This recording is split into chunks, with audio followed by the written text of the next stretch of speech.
الحمد لله نحمده ونستعينه ونستغفره ونؤمن به ونتوكل عليه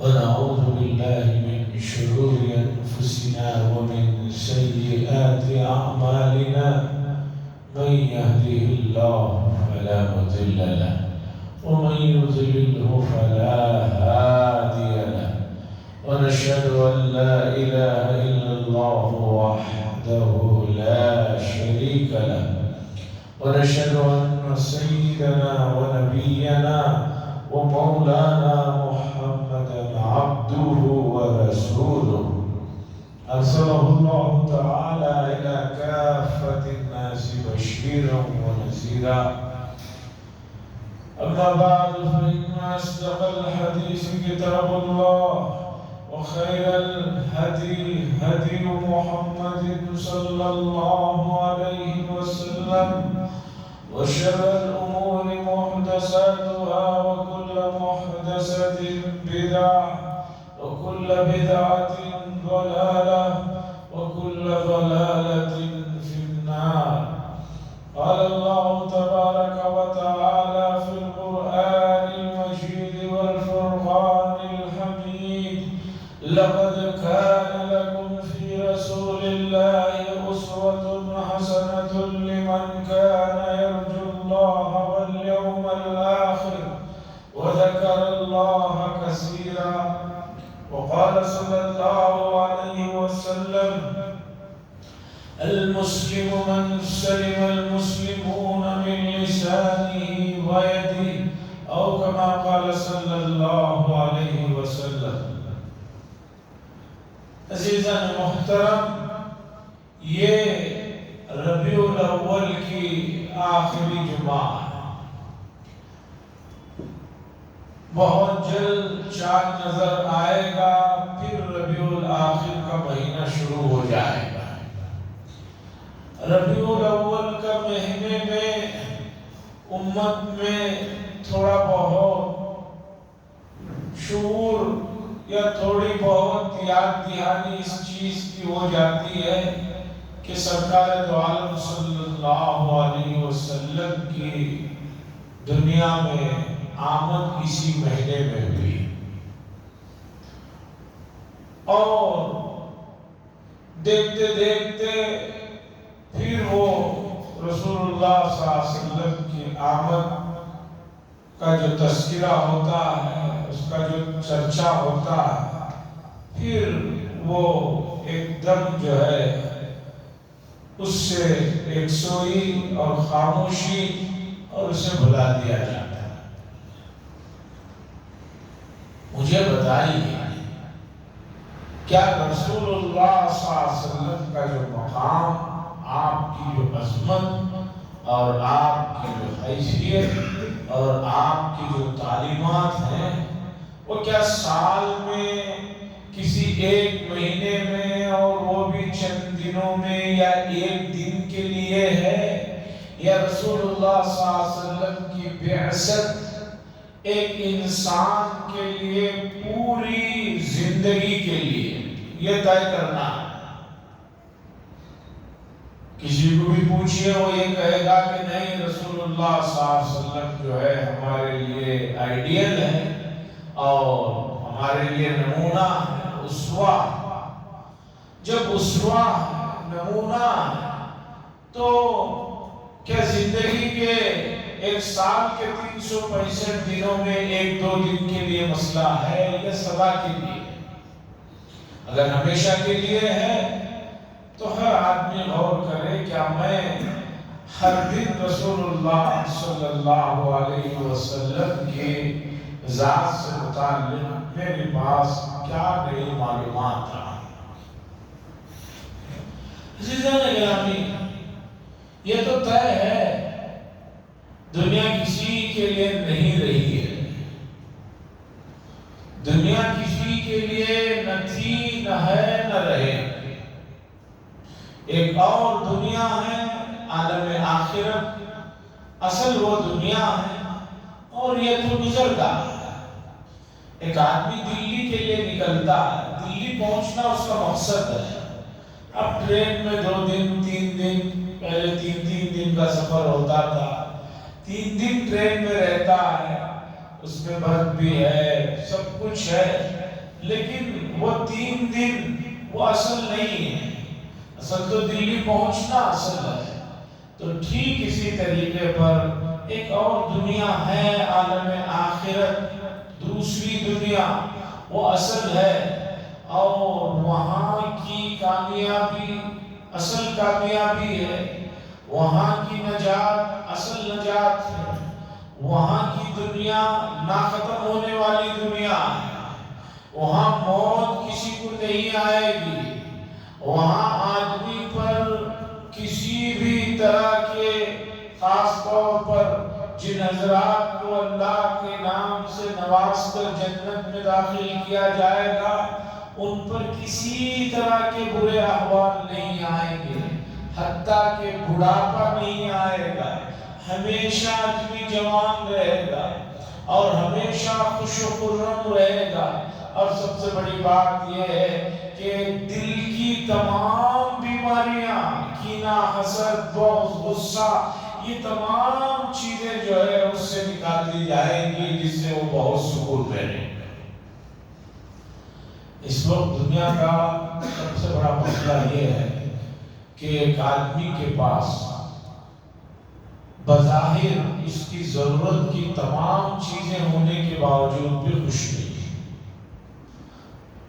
آپ اگر ریسرچ کریں گے تو آپ کو پتا چلے گا ان میں سے دنیا کے اکثر لوگوں کا حال یہ ہے کہ ان کو اپنی خوشی سے زیادہ دوسروں کی بربادی اور نقصان میں سکون ملتا ہے۔ مشہور واقعہ ہے، ایک کوڑے آدمی سے ایک اللہ والوں نے پوچھا تھا، بتا میں دعا کروں کہ تیری پیٹھ سیدھی ہو جائے؟ اس نے کہا یہ دعا مت کیجئے، یہ دعا کیجئے کہ سب کی پیٹھیں میری ہی طرح ہو جائے۔ اسے اپنی صحت سے زیادہ دوسروں کا پریشانی اور دوسروں کے غم میں دلچسپی، یہ معاشرے کا حال ہے۔ اور یہ واقعہ تو بہت پرانا ہے، تب تو پھر بھی لوگوں میں کچھ اخلاقیات تھے، کچھ ہمدردیاں تھی، اور اب تو خاص طور پر گزشتہ 20 سالوں میں ماحول جو بدل رہا ہے، جس تیزی کے ساتھ تبدیلیاں آ رہی ہیں، خاص طور پر اخلاقیات، ہمدردیاں، مروت، اپنائیت اور تعلق نام کی جو اونچی چیزیں تھیں، آج لوگ ان کو جو ہے یہ ایک عیب سمجھ کر، ایک بیماری سمجھ کر جو ہے ان چیزوں سے جو ہے بہت تیزی سے جو ہے آگے گزر جا رہے ہیں۔ آج آدمی کہہ رہا ہے کہ اپنائیت کوئی چیز نہیں ہے، مروت کوئی چیز نہیں ہے، تعلق کوئی چیز نہیں ہے، میرا اس سے فائدہ ہے ذاتی تو ٹھیک، نہیں تو جو ہے اور مجھے اس سے کوئی مطلب نہیں۔ خونی رشتوں میں یہ چیزیں آ گئی ہیں، اب اس سے بڑھ کر کیا ہے؟ خونی رشتے جو سب سے محترم رشتے ہوتے ہیں، ماں باپ کا، اولاد کا، یہ جو خونی رشتے ہیں، ان رشتوں میں تک جو ہے نوبت یہاں تک آ گئی ہے، تو یہ بڑے دکھ کی بات ہے۔ عزیزان گرامی، میں بات یہ شروع کیا کہ ربیع الاول کے مہینے کی آخری جمعہ ہے، اور دیکھتے دیکھتے یہ مہینہ رخصت ہو رہا ہے، اور رسول اللہ صلی اللہ علیہ وسلم کی سیرت سے متعلق اور آپ کے شمائل، اخلاق، عادات سے متعلق امت کے ان افراد کے پاس جو دیندار بظاہر کہلاتے ہیں کچھ بھی معلومات نہیں ہے، اور جو حضرات مسجدوں سے دور ہیں، جو دیندار نہیں کہلاتے ظاہری طور پر، ان کی بات چھوڑ دی، جو تھوڑے بہت دیندار اور نمازی اور ذرا شریعت کے پابند کہتے ہیں، ان کے پاس بھی رسول اللہ صلی اللہ علیہ وسلم کی زندگی سے متعلق جو علم ہے، جو معلومات ہے، وہ انتہائی نہ ہونے کے درجے کا ہے، سطحی ہے اور بہت ہی ہے۔ مجھے بتائیے، ایک غیر مسلم اگر آپ سے رسول اللہ صلی اللہ علیہ وسلم کے بارے میں پوچھے، آپ کی زندگی کے بارے میں پوچھے، تو آپ اس کے حیثیت کے مطابق کیا بتا پائیں؟ ایک آدمی سب سے زیادہ جس چیز سے متاثر ہوتا ہے اس کے ظاہر اور باطن کے برابر ہونے سے۔ ہم اس آدمی کو بہت اعلیٰ درجے کا آدمی سمجھتے ہیں جس کا ظاہر اور باطن دونوں یکساں، جس کی خلوت اور جس کی جلوت، جس کی باہر کی زندگی اور جس کے گھر کی زندگی دونوں برابر ہو، یہ ایک جو ہے آئیڈیل انسان مانا جاتا ہے۔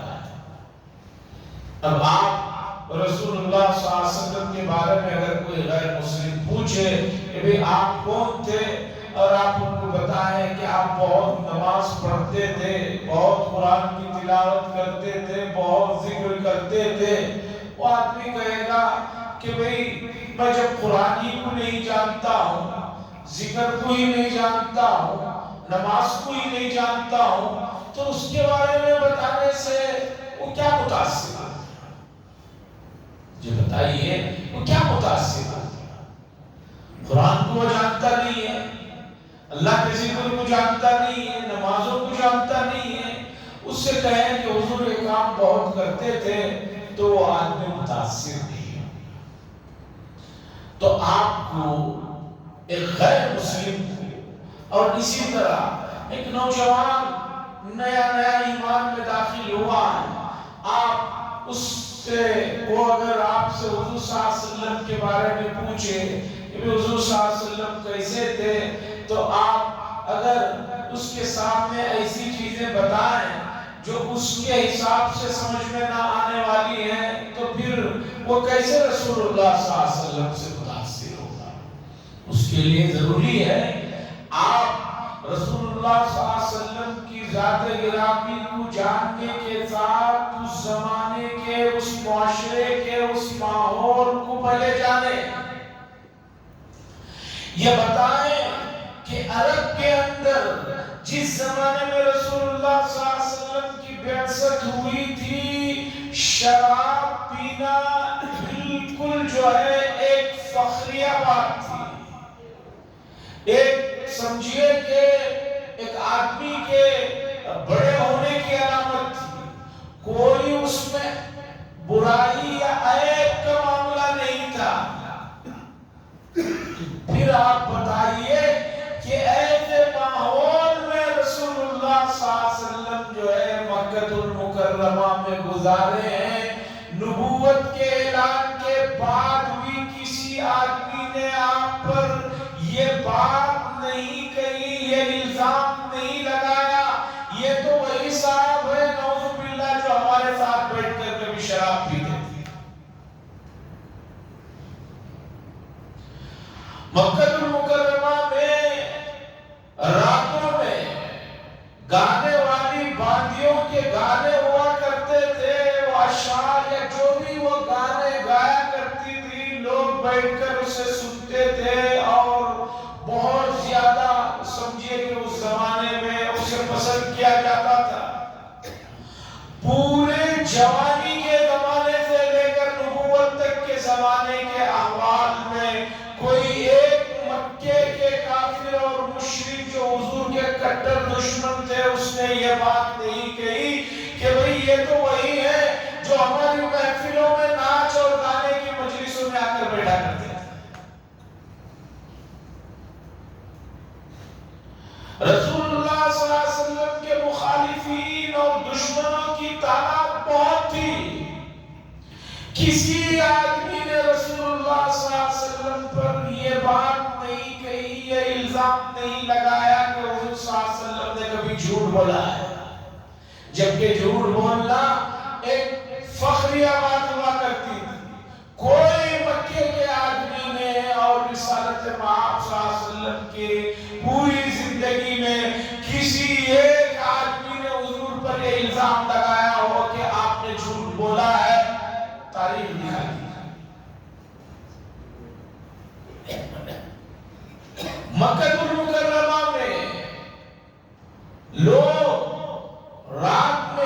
دن میں خاص طور پر دن میں کعبۃ اللہ کا طواف کرتے تھے کفار و مشرکین مرد احباب، اور طواف کرتے ہوئے یہ کہتے تھے کہ بھئی طواف کر رہے ہیں، بڑا کام کر رہے ہیں، تو جو کپڑے پہن کر ہم گناہ کرتے ہیں ان کپڑوں کو پہن کر طواف کرنا اچھی بات نہیں، یہ کہہ کر پورے کپڑے نکال کر ننگے طواف کیا کرتے تھے۔ تاریخ گواہ ہے کسی ایک آدمی نے بھی رسول اللہ صلی اللہ علیہ وسلم کو اس زمانے میں بھی بندھا نہ دیکھا ہو، ایسی کوئی بات نہیں۔ بلکہ کعبے کی جب تعمیر ہو رہی تھی تب رسول اللہ صلی اللہ علیہ وسلم کی عمر مبارک 35 سال کی تھی۔ کعبہ بہت زیادہ سیلاب کی وجہ سے عمارت کمزور اور بوسیدہ ہو گئی تھی، تو پھر کعبے کی نئی تعمیر کی۔ تو اس موقع پر لوگ جو ہے جبل کعبہ مکہ ہی میں ایک جگہ ہے، وہاں سے پتھر کاٹ کاٹ کر لا کر جو ہے دیوار بنا رہے تھے۔ تو رسول اللہ صلی اللہ علیہ وسلم بھی اس میں حصہ لیتے تھے اور آپ بھی اس میں شریک رہے۔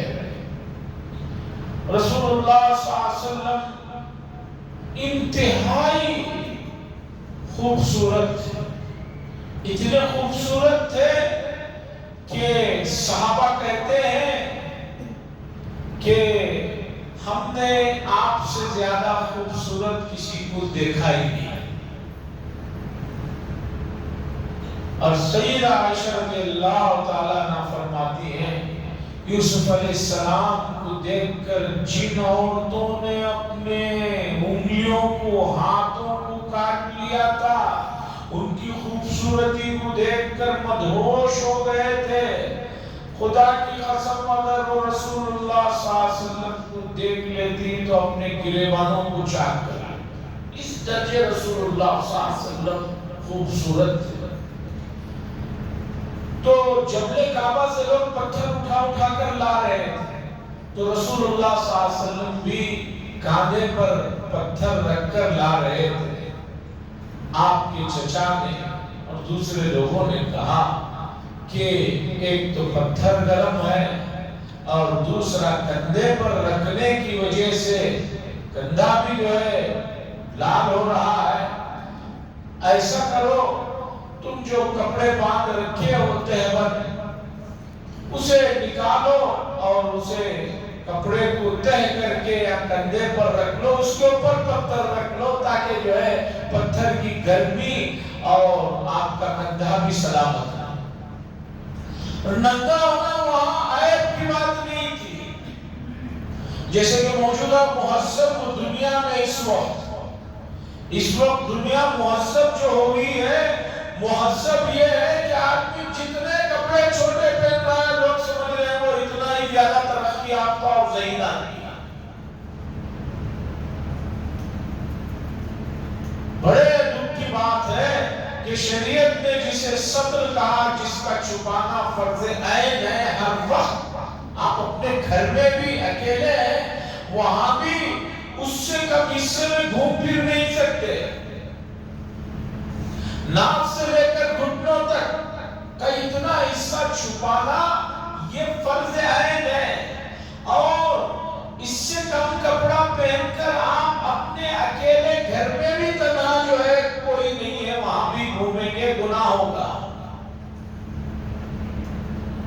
آج لوگ مارننگ واک کے نام پر اتنے چھوٹے چھوٹے کپڑے پہن کر واک، قریب میں الیکشن تھا، جب ہوا تھا الیکشن تو ووٹنگ کے لیے صبح صبح ہم لوگ بھی کھڑے ہوئے تھے، میں نے دیکھا بہت سے نوجوان جو صبح نماز میں مسجد میں رہتے ہیں اس کے بعد جا کے وہ کپڑے شاید نکال کر چھوٹے چھوٹے نکر ٹخنوں سے گھٹنوں سے اوپر تک کے کپڑے پہن کے واکنگ کر کے اسی حالت میں ووٹ ڈالنے کے لیے آئے، اور ان کو جب میں اکیلے میں بتایا کہ یہ حرام ہے، کہنے لگے ہمیں کسی نے بتایا نہیں، عجیب بات ہے، اور آدمی کو پوری شریعت جو ہے وہ نہ آئے، ہم اسے جا جا کر بتاتے رہے، اس سے جو ہے کچھ نہ سیکھیں اور الزام جو ہے دینداروں پر ڈال دیں۔ تو بتا رہا تھا کہ رسول اللہ صلی اللہ علیہ وسلم کو ان کے چاچا اور رشتہ داروں نے کہا کہ بھتیجے تمہارا کندھا جو ہے زخمی ہو جائے گا، پر اتنے کپڑے بھی نہیں کہ کوئی اور کپڑا یہاں رکھ لے، اپنی تہبند نکالو، اسے طے کرو، یہاں رکھو، اس کے اوپر پتھر رکھ لو۔ حضور صلی اللہ علیہ وسلم نے منع فرمایا نہیں، میں ایسا نہیں کروں گا۔ سب لوگ اصرار کرنے لگے، رسول اللہ صلی اللہ علیہ وسلم ان کے اصرار سے، ان کے بار بار کی فرمائشوں سے مجبور ہو گئے۔ آپ نے جو ہے جو ہی کپڑا ان لوگوں کے کہنے پر نکالنا چاہا تو فوراً آپ جو ہے بے ہوش ہو گئے، اس لیے کہ اللہ تبارک و تعالیٰ نہیں چاہتے کہ ہمارے نبی کو کوئی آدمی بڑھانا دے۔ تو رسول اللہ صلی اللہ علیہ وسلم مکہ المکرمہ کی لیف میں جہاں ننگے برہنہ لوگ گھومتے پھرتے تھے، طواف کرتے تھے، محفلوں میں شریک ہوتے تھے، یہ آدمی کو کوئی بتا دے آپ کے دشمنوں میں سے، جانے والے تو تھے بہت سارے، آپ کے کسی دشمن نے بھی نہیں بتایا کہ رسول اللہ صلی اللہ علیہ وسلم نے جوانی کے زمانے میں کبھی اس طرح کا کوئی کام کیا۔ عزیزان گرامی، جوانیاں سب پر آتی ہیں، چلے جاتی ہیں، رہتی نہیں ہے، کوئی چیز کسی کے پاس ہمیشہ رہتی نہیں ہے۔ اب جوانی کب شروع ہوتی ہے کب ختم ہوتی ہے پتہ بھی نہیں چلتا۔ اس مصنوعی دنیا میں جہاں ہر چیز کھانے پینے کی جس میں ملاوٹوں نے اتنا زیادہ یہ کر دیا ہے کہ آدمی اتنا احتیاط کرنے کے باوجود بھی بڑی بڑی بیماریوں سے اسے وابستہ ہوتا۔ دل کی بیماریاں، ظاہری دل کی بیماریاں، ایک تو روحانی دل کی بیماریاں ہیں، وہ تو چھوڑیے وہ بہت زیادہ ہے۔ ظاہری دل کی بیماریاں ہر چیز فلٹر کے استعمال کرنے کے باوجود بھی اتنی ہو گئی ہے کہ مسلسل جو ہے دل کے مسائل بڑھتے جا رہے ہیں۔ ابھی ایک صاحب دل کا مسئلہ آیا، میں نے ان سے کہا پریشان نہ ہو، کوئی مسئلہ نہیں ہے۔ وہ کہنے لگے حضرت میں تو پھر بھی 50 کے اوپر کا ہوں، وہاں 16-17 سال کے نوجوانوں کے آپریشن ہو رہے ہیں، میں کیا پریشان ہوں۔ تو عزیزان گرامی، رسول اللہ صلی اللہ علیہ وسلم کے زندگی کو جب تک آپ جانیں گے نہیں تو کیسے آپ کسی کو بتا کر پیش کر سکیں گے؟ خیر دوسروں کا چھوڑیے، آپ خود رسول اللہ صلی اللہ علیہ وسلم سے جب تک متاثر نہیں ہوں گے آپ کیسے آئیڈیا بنائیں گے؟ اور آپ کو متاثر ہونے کے لیے رسول اللہ صلی اللہ علیہ وسلم کی زندگی کے تمام شعبوں کا علم ہونا ضروری ہے۔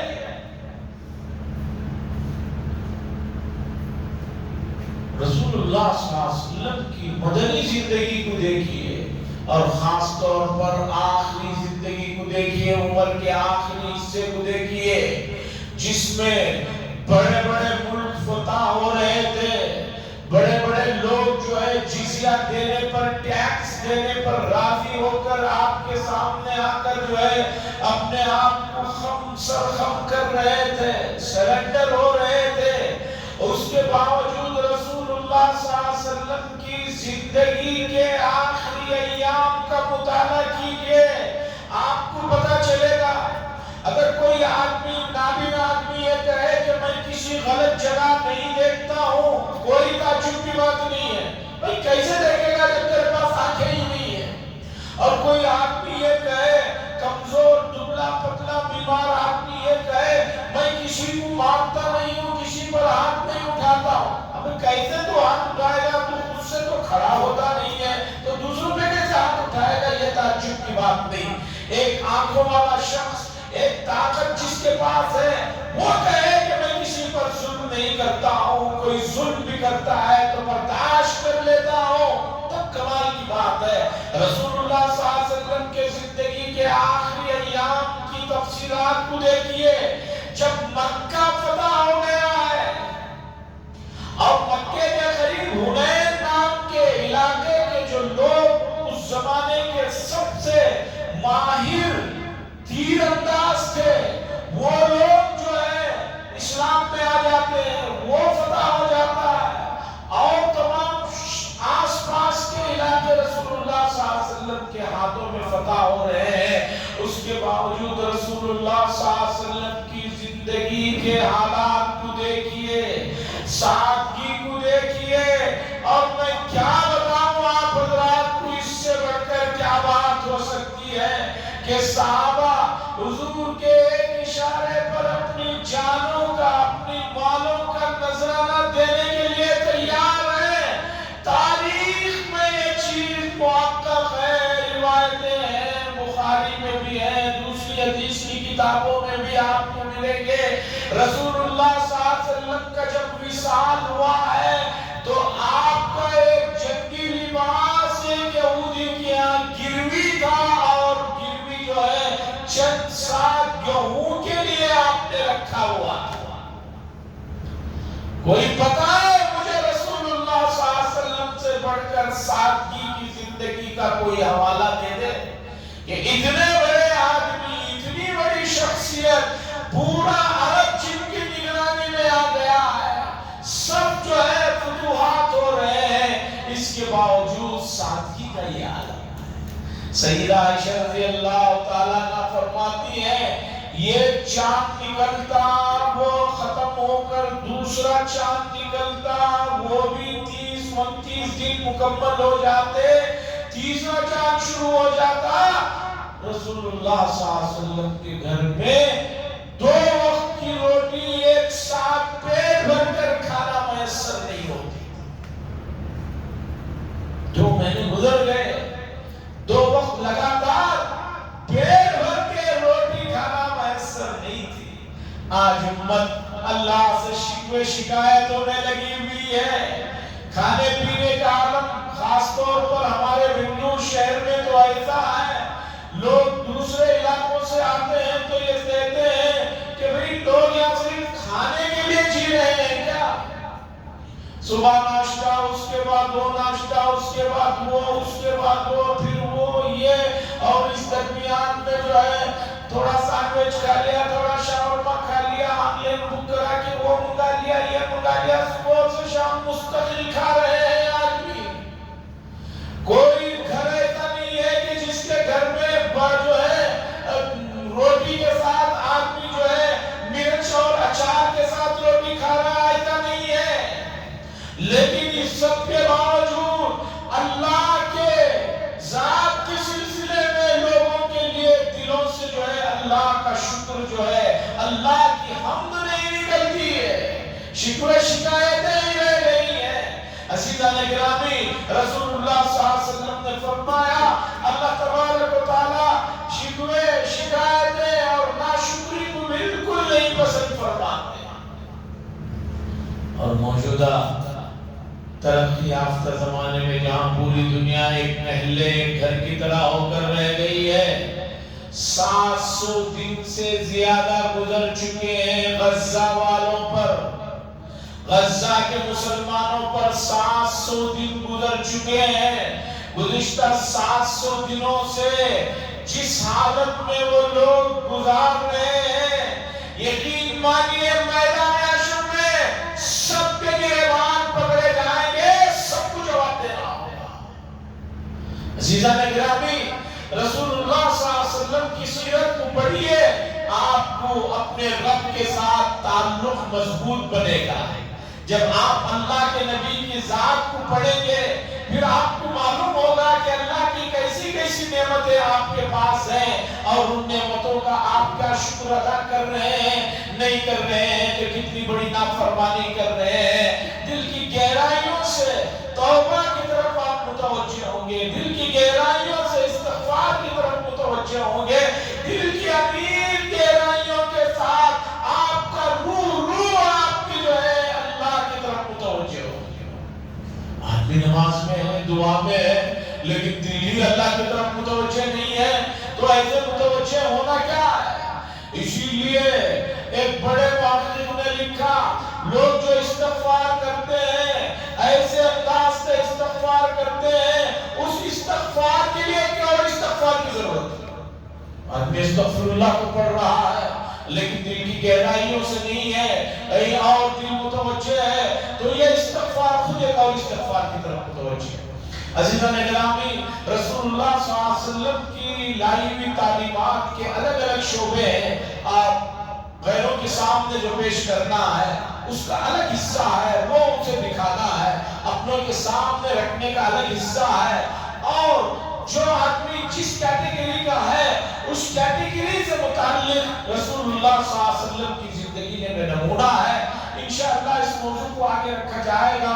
ایک دوسرا اہم موضوع جس کی طرف متوجہ کرنا ہے وہ یہ ہے کہ 22 تاریخ آنے والی پیر کے دن سے ہمارے کرناٹکا اسٹیٹ کی حکومت جو ہے سروے کرا رہی ہے. بہت سارے لوگوں کے گھروں کے پاس بھی اشتہارات اور چھوٹے چھوٹے بارکوڈ ٹاکے لگائے گئے ہیں. اب ایک فارم لے کر وہ آئیں گے تو آپ کا پورا تفصیلی چیزیں پوچھیں گے.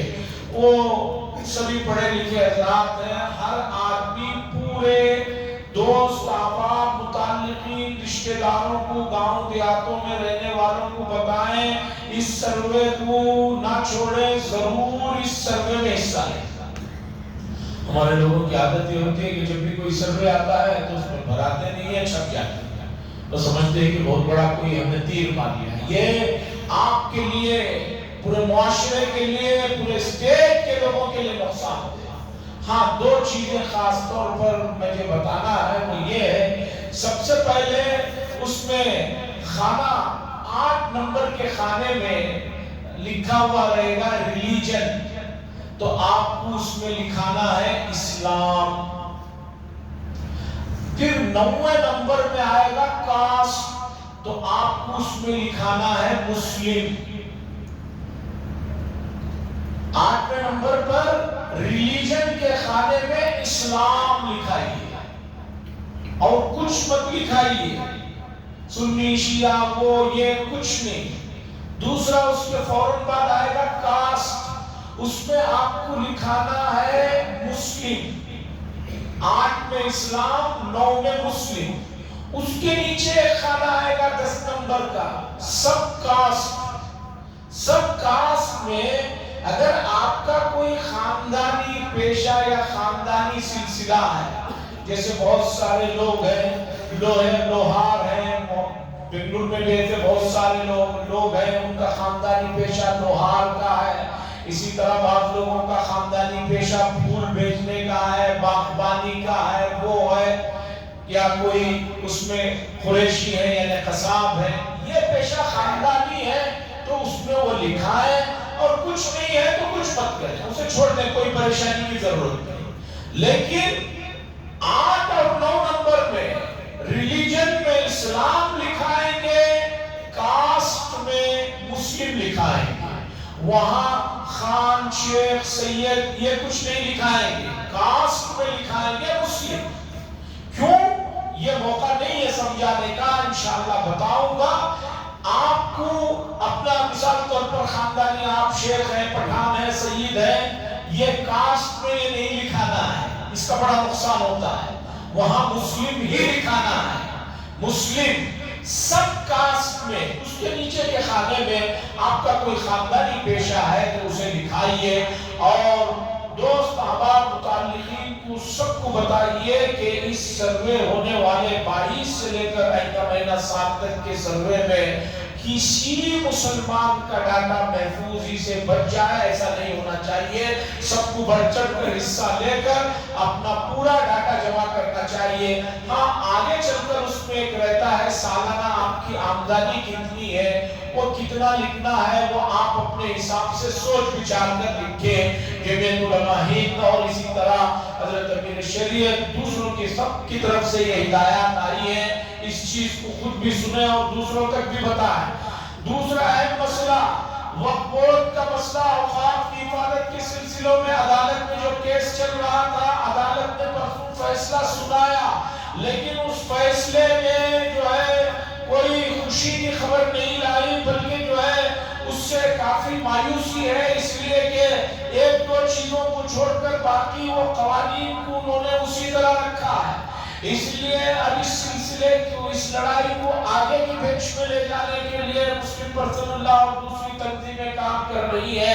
جب بھی اس سلسلے میں امت کو آواز دی جائے، امت کو تیار ہو کر اپنا وقت، اپنا سب کچھ جو ہے اس کے لیے لگانا ہے۔ یہ مسئلہ بھی ذہن میں رکھیں، اور اگر آپ بھول گئے ہیں تو پھر اپنی دعاؤں میں، اوقاف کے مسئلے میں اللہ امت کو سرخ روئی نصیب فرمائے، اس کے لیے دعاؤں کا اہتمام کریں۔ وآخر دعوانا الحمدللہ رب العالمین۔ اندر کی